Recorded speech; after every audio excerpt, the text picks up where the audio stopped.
Olá, meu nome é Rafael Pinheiro, eu sou educador empresarial e eu quero te dar as boas-vindas à primeira aula do curso Consciência Política. A gente está vivendo um momento aqui no Brasil pré-eleitoral, um momento que a gente precisa ter bastante consciência e atenção plena para poder lidar com esses desafios de nossa realidade coletiva. Então a gente vai conversar um pouco hoje aqui sobre administração, sobre gestão, na medida que sou formado em administração de empresas, na medida que sou educador empresarial, tenho a minha própria empresa Reflexão Empresarial, uma empresa de gestão de excelência que trabalha educação empresarial a partir da atenção plena, a partir da consciência plena. Então a gente vai conversar um pouco sobre essa dinâmica toda nesse momento de realidade coletiva que requer atenção plena e consciência plena. Então, o primeiro aspecto, um primeiro ponto importante para poder ser conversado é a questão de que a natureza tem uma ordem. A existência, o universo, teriam princípios através dos quais funcionariam. Seriam como que leis naturais, princípios universais. E isso foi bastante estudado pelas civilizações do passado, como, por exemplo, é trazido na obra do Kybalion, uma obra que seria uma continuação da linhagem de Hermes Trismegisto, considerado talvez um dos primeiros sábios da humanidade. E aí então você tem ali nessa obra o descritivo de 7 princípios, os 7 princípios herméticos, 7 leis naturais universais, que falariam sobre o funcionamento da vida, independentemente de dimensão, de plano, onde quer que seria no espaço-tempo, nós teríamos um regimento a partir de 7 princípios ali resumidos de modo básico a se falar sobre esse assunto. E um dos princípios interessantes a serem observados dessa obra é a questão de causa e consequência. Então, se nós temos uma questão de ação e reação, por exemplo, ignorar esse tipo de realidade seria incorrer, numa certa medida, em erro, em prejuízo de nós mesmos. Então, já dizia, por exemplo, Einstein, que se você joga uma bola azul contra a parede, volta uma bola azul para você. Então, a gente ter esse alinhamento, ter essa consciência prévia de que para toda ação existe uma reação, seria um modo de lidar mais funcional com a vida e, portanto, colhermos aquilo que gostaríamos efetivamente de colher. Então, existe, por exemplo, a lei da gravidade como uma lei natural, uma lei universal. Se fala muito, por exemplo, também de lei da atração. Então, o conhecimento prévio, uma consciência básica, uma consciência primária, de um entendimento de como que funciona, de como seria a ordem da natureza do universo, isso nos ajudaria também no campo da gestão, para que a gente possa trabalhar de modo alinhado e, portanto, respeitoso e, portanto, em harmonia com a dinâmica da vida. E isso normalmente não é muito trazido, pelo menos em administração de empresas onde eu estudei, não foi trazido esse tipo de consciência. E aí você tem vários estudos que falam sobre isso. Nós falamos, por exemplo, também sobre lei da evolução. Então essa consciência ela seria básica para qualquer tipo de iniciativa, seja na vida privada, seja na vida pública, na vida pessoal, na vida coletiva. Então conhecer o funcionamento da vida, a maneira como o universo ele é regido, como existe a sua própria dinâmica de existência, seria uma forma de a gente poder maximizar nossa chance de acerto. Então ficaria a indicação para que se conheça, caso você ainda não conheça, que você venha conhecer esse livro do Kybalion, dos 7 princípios do hermetismo, porque ele ajudaria bastante, de modo bastante diretivo, a lidar com uma realidade, com uma consciência maior da vida e, portanto, também em nível de administração, em nível de gestão, seja de uma gestão das suas próprias contas pessoais ou de uma vida coletiva, nós teremos uma consciência prévia que nos ajudaria a lidar com esse momento, independentemente da situação, e também em momentos desafiadores como o nosso momento coletivo também seria. Então, com essa primeira consciência prévia, com esse primeiro entendimento, com esse primeiro apontamento, que haveria uma ordem na natureza, no universo e na vida, e que trabalhando-se em harmonia, em respeito, em alinhamento, nós teríamos mais chance de êxito, ou maximizaríamos, aceleraríamos a nossa assertividade, nós poderíamos também entender que cada nível de consciência, cada momento no espaço-tempo, teria uma consciência correspondente e, portanto, uma organização coletiva correspondente.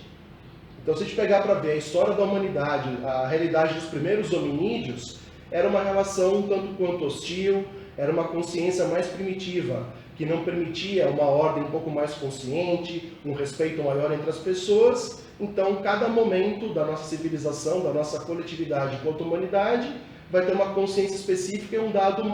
dada maneira de organização social. E aí eu traria uma frase que é de minha autoria, mas que de todo modo ela seria importante por si só, que é a questão de a gente poder aprender com o passado para poder viver o presente sem esquecer do futuro.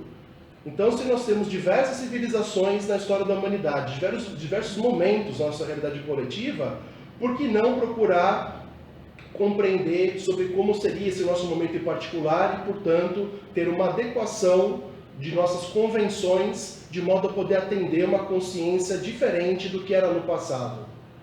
Então, nós temos, por exemplo, as leis naturais e as leis convencionadas. Para uma organização social, nós temos em cada civilização um regimento, uma constituição que ajudaria a poder regular como seria a dinâmica da organização social. Só que nós temos vigente, imperando, vivendo, nós estaremos vivendo ainda uma consciência egóica, uma consciência de dualidade, uma consciência de divisão, em que existe eu e os outros.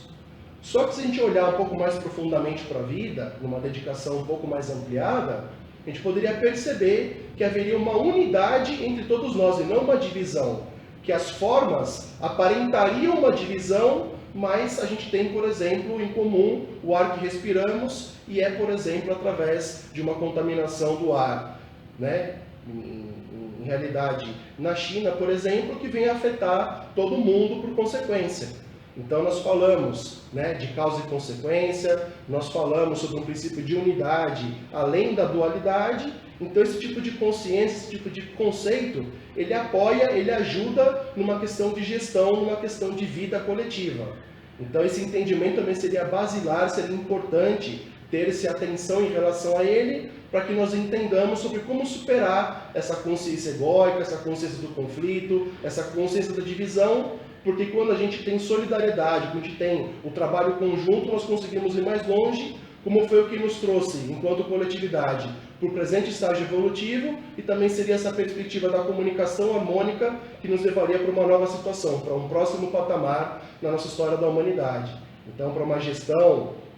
em nível nacional, em relação de uma empresa, numa família, em qualquer tipo de organização coletiva, esse tipo de consciência, esse tipo de discussão, esses pilares, essas ideias elementares nos ajudariam a lidar melhor com as nossas questões coletivas. E aí, para poder finalizar essa abordagem toda, eu traria também o princípio da melhoria contínua, que também é um termo, uma consciência relativa ao mundo organizacional, ao mundo do trabalho, e que também pode ser levada para uma realidade de uma gestão pública. Porque essa ideia de que nós podemos nos apoiar nas experiências passadas para poder lidar com as realidades presentes e também ter um horizonte de futuro em consciência de causa e consequência, essa ideia da melhoria contínua, ou talvez discutida como estaremos apresentando, a partir da lei da evolução, nos ajudaria a lidar de modo mais consciente com todos esses desafios coletivos e, portanto, também pensar em como a gente pode estar sempre melhorando e, portanto, também buscar uma evolução contínua. Então, se nós temos conflitos na história da humanidade como um todo, e nós estamos, de algum modo, saturados disso, ou temos uma realidade coletiva de esgotamento de recursos naturais, de poluições, desperdícios, uma série de questões de sustentabilidade da natureza, da ecologia, enfim, então a ideia de que a gente pode estar sempre melhorando e se aproveitar das experiências do passado seria muito importante, porque assim como a tecnologia, ela se utiliza dos experimentos, dos inventos do passado para poder hoje pegar esses recursos e operá-los de modo a construir uma realidade superior, a gente também poderia ter essa premissa de buscar sempre a melhoria contínua, o progresso contínuo, de modo a poder conseguir co-criar uma realidade mais positiva para nós. E não ficar num nível de estacionamento, de conflito, de não dedicação máxima da nossa potencialidade. Então seriam apresentados aqui nessa primeira aula alguns princípios, algumas ideias que nos ajudariam a lidar com uma realidade coletiva em nível de gestão, em nível de administração, em nível de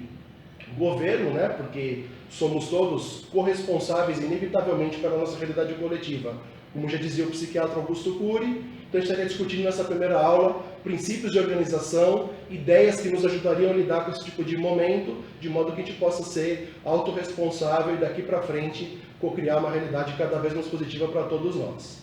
Então agradeço profundamente a atenção que você dedicou para essa primeira videoaula. Nós temos ainda mais 2 aulas na sequência. Eu te convidaria a acompanhar esses próximos 2 vídeos e assim então nós estaríamos conversando sobre como poder viver melhor esse momento de modo mais consciente e poder realizar um futuro cada vez mais positivo e um presente que seria o futuro, um presente estendido. Então a gente poderia ter consciência no momento presente, assertividade e, portanto, uma vida longa cada vez mais harmoniosa e positiva. Então, muito obrigado, um grande abraço e até!